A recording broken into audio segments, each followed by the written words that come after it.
Certo, gente? Então vamos aqui agora às questões as dermatoses associadas ao HIV, né? Vamos lá, em relação à síndrome da imunodeficiência adquirida, assinala incorreta. Os sintomas secundários da imunossupressão pode surgir após 10 anos. Isso, né, gente? Ele pode ter a síndrome da soroconversão, depois ele fica no período assintomático durante um tempão, né? E depois ele pode começar, depois de anos, né, começar a desenvolver sintomas secundários à imunossupressão, né? A leucoplasia pilosa oral é uma manifestação que surge normalmente com CD4 menor que 250. Lembra? Não, gente, lembra? A leucoplasia pilosa oral, ela está ali junto com a dermatite seborreica, né? Ela está junto com a candidíase oral. Ele é uma manifestação precoce, tá? Com CD4 acima de 250 ainda, tá? Então, isso aqui é importante. Até 90% dos pacientes pode apresentar sintomas durante a infecção primária.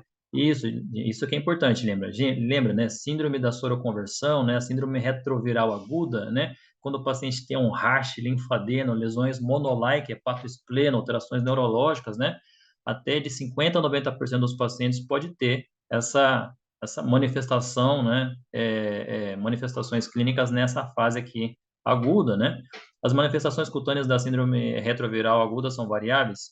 Sim, gente, lembra, é um exantema, né? Mas ele pode ser, normalmente, ele é simétrico e assintomático, mas ele pode ser urticariforme, papuloso, pustuloso, vesiculoso, né? Mas ele alguma coisa tem, né? Então assim, sempre lembrar que tomar um pouquinho de cuidado nesses rachas em paciente adolescente, né? Adulto, tá? Em relação à síndrome da imunodeficiência adquirida, assinala incorreta. Ulcerações na gengiva, pálito e nos genitais pode ocorrer durante a síndrome da soroconversão. Isso, né? Lesões de mucosa, tá? Então, assim, ele também pode estar presente junto com o racho, junto com a linfadeno, junto com a faringite, junto com a adenomegalia, junto com a hepatoespleno, junto com alterações, pode ter algumas alterações neurológicas, tá? Então, tá junto sim. Os anticorpos são positivos e a carga viral é baixa do sangue e secreções genitais durante a síndrome retroviral aguda? Não, a gente lembra, nessa fase aqui que ele tem aquele pico, né? é, é, ele está com uma carga viral alta, né? Ele está com uma carga viral alta com a possibilidade de transmissão aqui, né? E a carga viral é alta, né? E os anticorpos, eles positivam depois, tá? Por isso que a gente tem outros métodos, né, de fazer o diagnóstico no começo, PCR, né? Outros antígenos para ser identificados, tá? Nessa fase aqui, né? Então, os anticorpos pode ainda não ser positivos nessa fase aqui da síndrome retroviral aguda e a carga viral, normalmente, ela é alta, tá? Após 10 a 4 semanas de exposição, os indivíduos permanecem assintomáticos, isso, ele pode permanecer assintomático, né, por vários anos, né? É, e algumas vezes com linfadenopatia generalizada persistente, isso, né? Ele pode ser, às vezes, a única manifestação, uma linfadenopatia persistente sem outros sintomas, né? Vírus oncogênicos contribuem para as manifestações clínicas? Isso, né, gente? Lembra? Epstein-Barr vírus, podendo fazer leucoplasia pilosa oral, linfoma de células B, né? HPV, podendo fazer lesões de condiloma combinado exuberante, né? Epidermodisplasia verruciforme-like, né? O que mais que também tinha lá? Herpes vírus tipo 8, Kaposi, né? Sarcoma de Kaposi, o poliomavírus, lembra? O Merkel, né? Então, assim, vírus oncogênicos, oncogênico contribuindo para lesões, tá? Em relação às manifestações dermatológicas associadas ao HIV, o pálito duro e a gengiva são locais acometidas pelo sarcoma de Kaposi? Isso, né, gente? Lembra do sarcoma de Kaposi associado à infecção pelo HIV, né?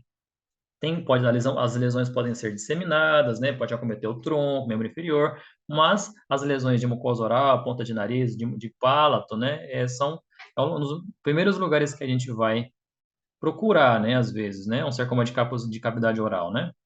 Lesões atípicas disseminadas e persistentes de herpes simples e zoster são manifestações possíveis. Isso. Praticamente tudo que está atípico, disseminado e persistente, a gente acaba lembrando do HIV, né? Lesões provocadas pelo citomegalo surgem na fase inicial da doença? Não, a gente lembra. Úlceras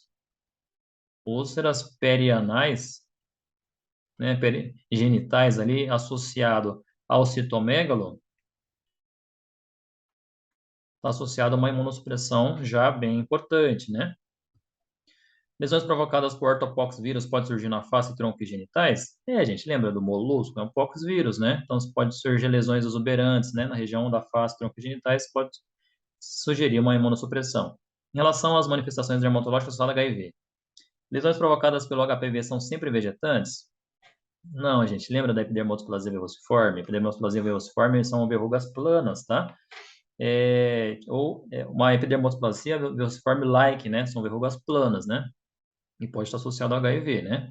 Então, não. Queratoderma palmoplantar pode acompanhar o quadro de sífilis maligna? Pode, tá, gente? Né? Ele faz aquele caráter exuberante, disseminado, de lesões ectimatoides-like, né? Aquelas lesões necróticas arredondadas, mas ele também pode ter queratoderma palmoplantar. Lembra que a sífilis, ele tem essa predisposição de acometer a região palmoplantar, tá? Na forma de vesículas, de úlceras, né? De pústulas, né?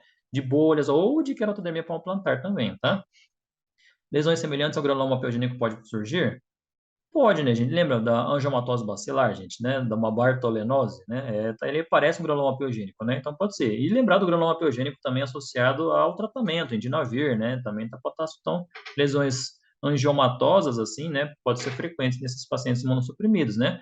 Manifestações secundárias a micobacteriais atípicas podem ocorrer. Isso, lembra do complexo, né? Do Mycobacterium avium, tá?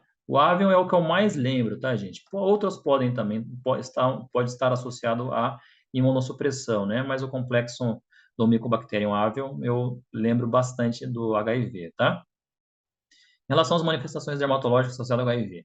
Terrubra é o agente mais frequente das onicomicoses associados ao HIV? Gente, lembra, né? Porque a gente pensa assim, provavelmente, a gente pensa assim, né? Ele era meu raciocínio. Nosso paciente HIV, ele deve ter maior frequência sei lá, não dermatófitos, né? De outras. Não, é o terrubrum mesmo, tá? Erupção papular folicular difusa pode ser provocada por Demodex folliculorum? Isso, lembra da demodecidose? A demodecidose, pápulas, pústulas, né? Então, assim, pode ser até uma manifestação de uma imunossupressão, tá? Tanto lesões de dermatite seborreica quanto dermatite atópica pode ocorrer? Pode, lembra, gente? Começa como uma DS, né? E depois vai caindo a imunidade do paciente, ele fica com uma xerose adquirida, com uma ictiose adquirida, eczema caraquelê, né? Isso tudo pode ser manifestação de uma imunossupressão mais avançada, né? O surgimento ou a reativação das lesões de psoríase não é influenciada pelo HIV? Não, lembra, o HIV ele pode surgir, reativar, piorar, né? Então, assim, ele pode deixar as lesões mais exuberantes, tá? Então, ele é influenciado sim.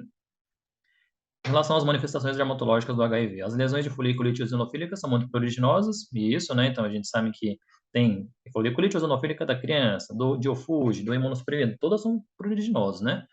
Eritema levatondiotina está associado a HIV, sim, né? Está associado a colagenose, está associado a outras dermatoses inflamatórias, né?